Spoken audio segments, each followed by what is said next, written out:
Again बेटे revise कर देता हूँ, स्टेटमेंट ऑफ ओनर इक्विटी, इसके अंदर हमने ओनर इक्विटी का जो है ना चेंज जो है ना नोट करना है कि ऑलरेडी हमारे पास ट्रायल बैलेंस में कैपिटल कितना गिवन है 1,81,000, उसमें आपने ऐड कर देना है जो बिज़नेस की नेट इनकम है वो किस तरीके से कैलकुलेट की है, इनकम स्टेटमेंट से कि रेवेन्यू में से एक्सपेंसेस लेस किया है, जो डिफरेंस था वो 2,766 वो नेट इनकम का था, इनको आपस में प्लस कर लें। अगर बिज़नेस के अंदर कोई एडिशनल कैपिटल इन्वेस्ट हुआ है वो भी प्लस कर दें, लेकिन इस के अंदर हमारे पास कोई एडिशनल कैपिटल नहीं था, उसमें से आप लेस कर लें जो मालिक ने ओनर्स ने बिज़नेस में से अपने पर्सनल यूज़ के लिए विदड्रा करवाया है, जिसको हम ड्राइंग्स बोलते हैं, वो अगर गिवन हो तो वो लेस कर लें, तो उसका कैपिटल क्लोजिंग जो है ना आपके पास मौजूद होगा। ये कैपिटल जो क्लोजिंग है वो 1,80,966 है, मैंने अलहदा नोट कर लिया है।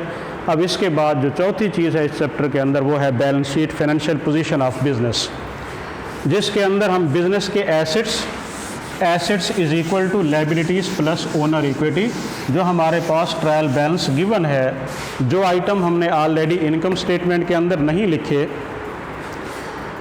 उनको हम यानी कि रेवेन्यू एक्सपेंसेस को इधर नहीं दिखाना, वो हमारे टेम्परेरी अकाउंट्स थे जिनको हमने मैचिंग कंसेप्ट्स के अंदर बिज़नेस की इनकम स्टेटमेंट के अंदर डाल दिया।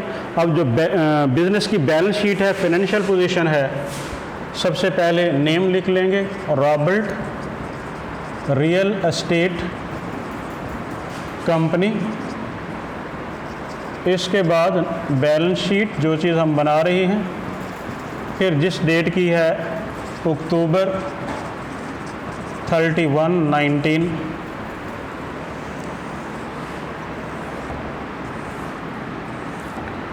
इसमें सबसे पहले हम बिज़नेस के एसेट्स लिख लेंगे। एसेट्स अकॉर्डिंग टू लिक्विडिटी, पहले करंट एसेट लिखेंगे और फिर इसके बाद हम परमानेंट एसेट लिखेंगे।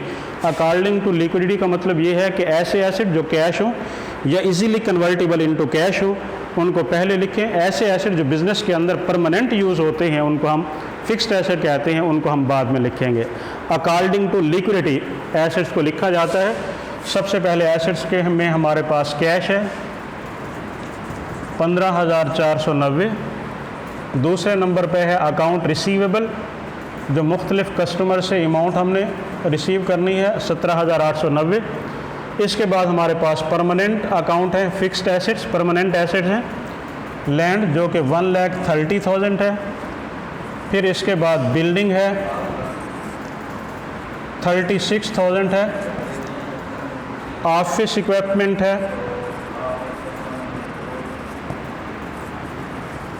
ऑफिस इक्विपमेंट है 5,400। टोटल एसेट्स, इन एसेट्स को आप क्या कर लें, प्लस कर लें।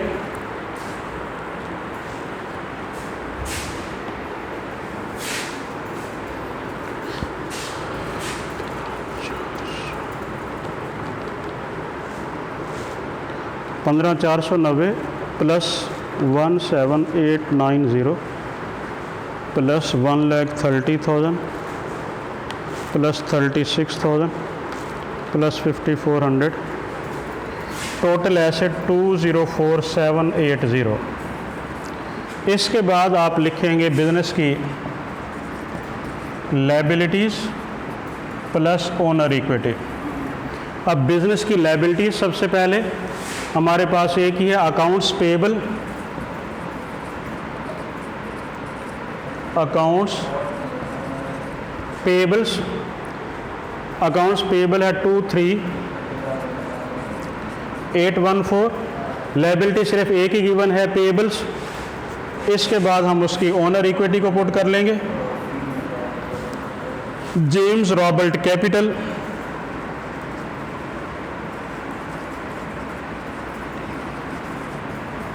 ऑलरेडी हमने स्टेटमेंट ऑफ ओनर इक्विटी बनाई थी, उसमें जो उसका कैपिटल आया था 180,966।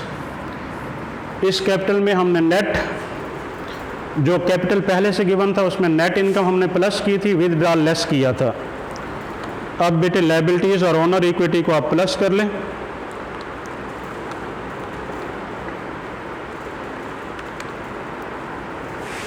इसका टोटल है 204780। ये आपकी total liabilities and owner equity. Business के अंदर 2,04,780 के जो एसेट्स मौजूद हैं, इन एसेट्स के अंदर जो कंट्रीब्यूशन है एक्सटर्नल का वो है 23,814 का। बाकी जो इसके अंदर कंट्रीब्यूशन है वो ओनर का है 1,80,966 का। तो लिहाजा ये हमारे पास total liabilities and owner equity, अगर ये आपकी इक्वल हैं तो इसका मतलब है आपकी वर्किंग सारी ठीक है, और होना भी इक्वल चाहिए, क्योंकि हमने ट्रायल बैलेंस के ही फिगर लिए हैं। जो इनकम स्टेटमेंट के फिगर थे, इनका जो डिफरेंस आया था क्रेडिट और डेबिट का, वो हमारे पास क्या था, नेट इनकम की सूरत में था। वो नेट इनकम, क्योंकि अगर क्रेडिट साइड इसकी ग्रेटर थी डेबिट साइड से, तो इसका मतलब ये था कि ये आपकी रेवेन्यू थी, रेवेन्यू ये आपके एक्सपेंसेस थे, जो डिफरेंस था वो आपका क्या था बेटे, इनकम या प्रॉफिट था। अब इस प्रॉफिट को हमने जाकर कैपिटल के अंदर, क्योंकि क्रेडिट साइड ग्रेटर थी, वहीं इसका जो नेट इनकम थी वो हमने प्लस जाकर किसके अंदर कर दी, कैपिटल के अंदर कर ली। जो ड्राइंग्स था वो हमने क्या किया, बैलेंस शीट के अंदर स्टेटमेंट ऑफ ओनर इक्विटी के अंदर कैपिटल से हमने ड्राइंग्स लेस कर लिया। बाकी मैंने किसी चीज़ की कोई साइड चेंज नहीं की, कि एसेट्स को वैसे एसेट्स में लिख लिया, लायबिलिटीज़ को लायबिलिटी में लिख लिया। कैपिटल के अंदर जो चेंजिंग थी वो क्या थी कि कैपिटल जो ऑलरेडी गिवन है उसमें मैंने इनकम स्टेटमेंट का जो रिजल्ट था प्रॉफिट की शेप के अंदर वो मैंने प्लस कर दिया, और जो उसके अंदर विदड्रॉल थी वो मैंने क्या कर दी, लेस कर दी। जो मेरे पास कैपिटल क्लोजिंग आ गया उसको मैंने लिख लिया। तो ये हमारे पास दोनों साइड्स अगर इक्वल हो जाए तो इसका मतलब है आपकी ये काम जो है ना ठीक है। ये हमारा चैप्टर नंबर 3 था, जिसके अंदर हम क्या चीज़ मालूम करते हैं, नेट इनकम या नेट लॉस। दूसरा हम क्या करते हैं, यानी कि इनकम स्टेटमेंट बनाते हैं नेट इनकम या नेट लॉस फाइंड करने के लिए। दूसरे नंबर पे हमारा क्या चीज़ थी, मैं इसको रिवाइज कर देता हूँ कि नेट इनकम फाइंड करने का तरीक़ेकार क्या है कि हम रेवेन्यू में से एक्सपेंसेस को लेस करते हैं तो नेट इनकम आ जाती है। अगर कोई ये कहे कि आप रेवेन्यू फाइंड करें तो रेवेन्यू कैसे फाइंड होगा कि एक्सपेंसेस प्लस नेट इनकम कर दें, या इस तरीके से भी हो सकता है, एक्सपेंसेस अगर नेट लॉस है तो नेट लॉस लेस कर लें इज इक्वल टू रेवेन्यू हो जाएगा। अगर आपको फाइंड करना हो कि एक्सपेंसेस कितने हैं ना दिए हुए हों, रेवेन्यू में से आप इनकम को प्रॉफिट को लेस कर दें तो आपके पास एक्सपेंसेस आ जाएगा। या इसका दूसरा, अगर लॉस की सूरत में हो, रेवेन्यू प्लस लॉस कर दें तो आपके पास एक्सपेंसेस जो है ना फाइंड हो जाएंगे। इनकम फाइंड करने का तरीक़ेकार क्या है, रेवेन्यू में से एक्सपेंसेस आप लेस कर दें तो नेट इनकम आपको मालूम हो जाएगी। तो लिहाजा हमने इनकम स्टेटमेंट के अंदर प्रॉफिटेबिलिटी को शो किया, क्लोजिंग एंट्रीज के अंदर जो हमारे टेम्परेरी अकाउंट थे, यानी कि रेवेन्यू और एक्सपेंसेस को हमने क्लोज किया, नेट प्रॉफिट को क्लोज किया, और चौथे नंबर पे जो हमारी क्लोजिंग एंट्री थी वो ड्राइंग को कैपिटल के अंदर हमने एडजस्ट किया। इसके बाद हमने स्टेटमेंट ऑफ ओनर इक्विटी बनाई, जो कैपिटल के अंदर एडजस्टमेंट थी कि प्रॉफिट उसमें प्लस किया, ड्राइंग्स उसके अंदर लेस की। इसके बाद मैंने बैलेंस शीट बनाई, बैलेंस शीट में पहले मैंने एसेट लिखे, फिर मैंने लायबिलिटीज़ एंड ओनर इक्विटी लिखा। अगर आप बैलेंस शीट अकाउंट फॉर्म में बनाएंगे तो एक साइड पर आप एसेट्स ले लें, दूसरी साइड पर लायबिलिटीज़ प्लस ओनर इक्विटी ले लें, तो बेटे ये आपका काम मुकम्मल हो जाएगा। ये आपका चैप्टर नंबर 3 है, जिसमें मजरिंग बिजनेस इनकम है, इससे रिलेटेड जो है ना, जहाँ पे trial balance without adjustment given हो, बेटे वो आपने सवाल कंप्लीट कर लेने हैं। Revenue minus expenses is equal to net income होगा। जब भी बिजनेस के अंदर रेवेन्यू होगा तो उससे नेट इनकम इंक्रीज होगी। जब बिजनेस के अंदर एक्सपेंसेस इंक्रीज होंगे तो नेट इनकम उससे क्या होगी, डिक्रीज होगी।